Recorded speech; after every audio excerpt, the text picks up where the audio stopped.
ಮಳೆಯಿಂದ ಕುಸಿದು ಬಿದ್ದ ಮನೆಗೆ ಶಾಸಕ ಬರಲಾರದಕ್ಕೆ ಪತ್ರಿಕಾಗೋಷ್ಠಿ. ಯಡ್ರಾಮಿ ಪಟ್ಟಣದಲ್ಲಿ 4 ದಿನ ಹಿಂದೆ ಮಳೆಯಿಂದ ಕುಸಿದು ಬಿದ್ದ ಮನೆಗೆ ಶಾಸಕರು ಇನ್ನೂ ಆದರೂ ಬಂದಿಲ್ಲ ಎಂದು ಯಡ್ರಾಮಿ ಪಟ್ಟಣದ ಎಲ್ಲ ಯುವಕರು ಸೇರಿ ಪತ್ರಿಕಾಗೋಷ್ಠಿಯನ್ನು ಮಾಡಿದರು.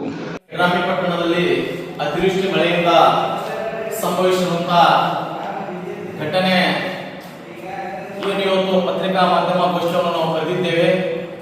ದಿನಾಂಕ 21/9/2025 ಮಧ್ಯರಾತ್ರಿ 2:30 ಸುಮಾರಿಗೆ ಸೈಫನ್ ಸಾಬ್ ಯಲ್ಲಾರಿಯವರ ಮನೆಯ ಗೋಡೆಯನ್ನು ಕುಸಿದು ಆ ಮನೆಯಲ್ಲಿ 5 ಮಕ್ಕಳಲ್ಲಿ 17 ವರ್ಷದ ಮಗು ಸಾನ್ಯ ಎನ್ನುವ ಹೆಣ್ಣು ಮಗಳು ಆ ಗೋಡೆಯ ಕುಸಿತಕ್ಕೆ ಒಳಪಟ್ಟು ಮೃತಪಟ್ಟಿರುತ್ತಾರೆ.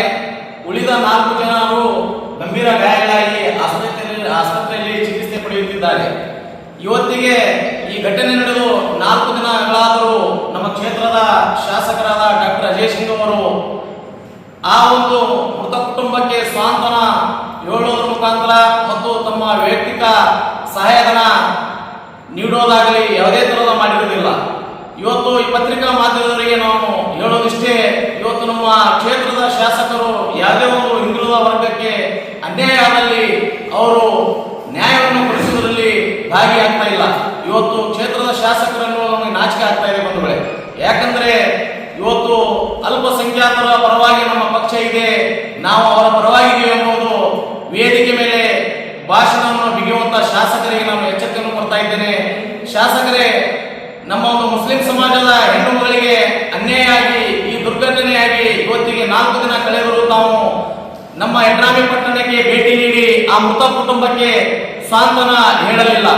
ಮತ್ತು ಈ ಒಂದು ಪತ್ರಿಕಾ ಮಾಧ್ಯಮ ಗೋಷ್ಠಿಯ ಮುಖಾಂತರ ನಾನು ಹೇಳಲು ಬಯಸುತ್ತೇನೆ, ನೀವು ಯಾವುದೇ ವಿಳಂಬ ಮಾಡದೆ ನಾಳೆ ಬಂದು ಆ ಮೃತ ಕುಟುಂಬಕ್ಕೆ ಸಾಂತ್ವನ ಹೇಳೋದ್ರ ಮುಖಾಂತರ ಅವರಿಗೆ ವೈಯಕ್ತಿಕವಾಗಿ ತಮ್ಮ ಸಹಾಯಧನವಾಗಿ 25 ಲಕ್ಷ ರೂಪಾಯಿ ಪರಿಹಾರ ನೀಡಲೇಬೇಕು.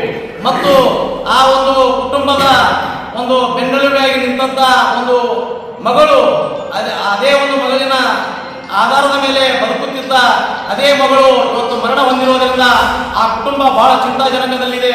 ಶಾಸಕರೇ, ಆ ಕುಟುಂಬದ ಒಬ್ಬ ಮಗನನ್ನು ತಮ್ಮ ಸರ್ಕಾರಿ ಹುದ್ದೆಯಲ್ಲಿ ನೇಮಕ ಮಾಡಬೇಕು.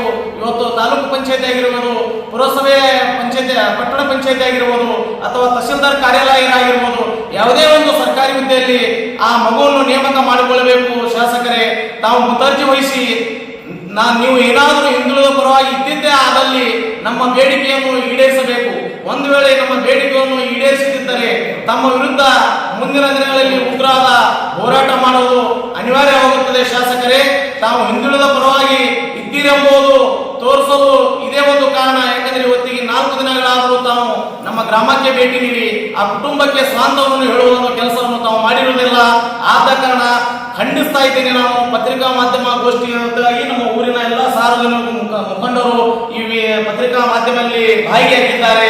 ಪಶ್ಚಾತ್ತೀತ, ಜಾತ್ಯತೀತ, ಯಾವುದೇ ಜಾತಿ ಮತ ಇಲ್ಲದೆ ಎಲ್ಲಾ ಸಮಾಜದವರು, ಎಲ್ಲಾ ಸಂಘಟನೆಯ ಅಧ್ಯಕ್ಷರುಗಳು, ನಮ್ಮ ಬಸವರಾಜ್ ಹುಗಾರರು, ಊರಿನ ಹಿರಿಯರು ಮತ್ತು ಎಲ್ಲರೂ ಈ ಪತ್ರಿಕಾ ಮಾಧ್ಯಮದಲ್ಲಿ ಭಾಗಿಯಾಗಲು ಇಷ್ಟೇ. ಒಂದು ಬಡ ಕುಟುಂಬಕ್ಕೆ ನಾವು ನೀವೆಲ್ಲರೂ ಕೈ ಜೋಡಿಸಿ ಒಂದು ನ್ಯಾಯ ಕೊಡಿಸೋಣ. ಏನಾದರೂ ನಾವು ಇದರಲ್ಲಿ ಭಾಗಿಯಾದರೆ ನಮಗೆ ಮಾನವತೆಗೆ ಯಾವುದೇ ಬೆಲೆ ಇರುವುದಿಲ್ಲ. ನಮಗೆ ಏನಾದರೂ ಮಾನವತೆ ಇದ್ದಿದ್ದೇ ಆದಲ್ಲಿ ನಾವು ನೀವೆಲ್ಲರೂ ಕೂಡಿ ಆ ಬಡ ಕುಟುಂಬ ಬೆನ್ನೆಲುಬಾಗಿ ನಿಂದ್ರೋಣ. ಶಾಸಕರೇ, ನಮಗೆ ಇನ್ನೊಮ್ಮೆ ಎಚ್ಚರಿಕೆಯನ್ನು ಕೊಡ್ತಾ ಇದ್ದೇನೆ, ಇದು ನಮ್ಮ ಹೋರಾಟ ಅಂತ್ಯ ಅಲ್ಲ, ಇದು ಆರಂಭ ಅಂತ ಹೇಳ್ತಾ ಇದ್ದೇನೆ. ನೀವು ಏನಾದರೂ ಬಡ ಕುಟುಂಬಕ್ಕೆ ನಿಷ್ಕಾಳಜಿ ವಹಿಸುವ ಮುಖಾಂತರ ಯಾವುದೇ ಒಂದು ನೀವು ಅವರಿಗೆ ಗಮನ ಹರಿಸದೆ ಏನಾದರೂ ನಿರ್ಲಕ್ಷ್ಯದಿದ್ದರೆ ಇದೇ ಒಂದು ಎಲ್ಲಾ ಸಂಘಟನೆ ಅಧ್ಯಕ್ಷರ ಮುಖಾಂತರ ಹೇಳ್ತಾ ಇದ್ದೀನಿ. ನಾನು ಒಂದು ಊರಿನ ಮುಖಂಡ ಆಗಿರ್ಬೋದು, ಪಕ್ಷದ ಮುಖಂಡ ಆಗಿರ್ಬೋದು, ಮತ್ತೆ ಎಲ್ಲರೂ ಸಮ್ಮುಖದಲ್ಲಿ ಹೇಳುತ್ತಾ ಇದ್ದೀನಿ, ಏನಾದರೂ ನೀವು ಈ ಕುಟುಂಬಕ್ಕೆ ನ್ಯಾಯ ಕೊಡಿಸುವಲ್ಲಿ ವಿಳಂಬವಾದಲ್ಲಿ ಮುಂದಿನ ದಿನಮಾನಗಳಲ್ಲಿ ರಸ್ತಾರೋಕ ಚಳುವಳಿ ಮಾಡುವುದು ಅನಿವಾರ್ಯ ಆಗುತ್ತದೆ ಎಂಬುವ ಮುಖಾಂತರ ಎಚ್ಚರಿಕೆಯನ್ನು ಕೊಡುವುದರ ಮುಖಾಂತರ ತಮಗೆ ಸಂದೇಶವನ್ನು ಕೊಡ್ತಾ ಇದ್ದೇನೆ. ದಯಮಾಡಿ ತಾವು ತಮಗೆ ಬೇಡಿಕೊಳ್ಳೋದಿಷ್ಟೇ, ಆದಷ್ಟು ಬೇಗ ನಾಳೆ ಯಾವುದೇ ರೀತಿಯಲ್ಲಿ ತಾವು ನಾಳೆ ಗ್ರಾಮಕ್ಕೆ ಭೇಟಿ ನೀಡಿ ಆ ಕುಟುಂಬಕ್ಕೆ ಸ್ವಾಂತನ ಹೇಳುವ ಮುಖಾಂತರ 25 ಲಕ್ಷ ರೂಪಾಯಿ ಪರಿಹಾರ ನೀಡಲೇಬೇಕು. ಶಾಸಕರೇ, ನೀವು ಏನಾದರೂ ಆ ಬಡ ಕುಟುಂಬಕ್ಕೆ 1 ಆಗಲಿ 2 ಆಗಲಿ 25 ಲಕ್ಷಕ್ಕಿಂತ ಕಡಿಮೆ ನೀವು ಏನಾದರೂ ಸಹಾಯಧನ ನೀಡುವುದಾಗಲಿ ನಮಗೆ ಅದಕ್ಕೆ ವಿರುದ್ಧ ಇದೆ. ನಾವು ಯಾವುದೇ ರೀತಿಯ ನಮ್ಮ ಸಹಾಯಧನ ಸ್ವೀಕರಿಸುವುದಿಲ್ಲ. ನೀವು ಕನಿಷ್ಠ ಪಕ್ಷ 25 ಲಕ್ಷ ರೂಪಾಯಿ ನೀಡಲೇಬೇಕು. ನೀವು ಏನಾದರೂ ಕಣ್ಣಿಗೆ ಮೆರೆಸುವ ಕೆಲಸ ಮಾಡಬಾರದು. ಅದಕ್ಕೇನಪ್ಪ ನಾವು ಮತ್ತೊಮ್ಮೆ ತಮ್ಮಲ್ಲಿ ಮನವಿ ಮಾಡ್ಕೊತಾ ಇದ್ದೇನೆ. ನಾವು ಆ ಕುಟುಂಬಕ್ಕೆ 25 ಲಕ್ಷ ರೂಪಾಯಿ ಪರಿಹಾರ ನೀಡುವುದರ ಮುಖಾಂತರ ಮತ್ತು ಆ ಒಂದು ಕುಟುಂಬದ ಒಬ್ಬ ಸದಸ್ಯರನ್ನು ಸರ್ಕಾರಿ ಹುದ್ದೆಯಲ್ಲಿ ನೇಮಕ ಮಾಡಿ ಮಾನವೀಯತೆ ಮೆರೆಯಬೇಕೆಂದು ತಮ್ಮಲ್ಲಿ ವಿನಂತಿಸಿಕೊಳ್ಳುತ್ತೇನೆ. ಧನ್ಯವಾದಗಳು.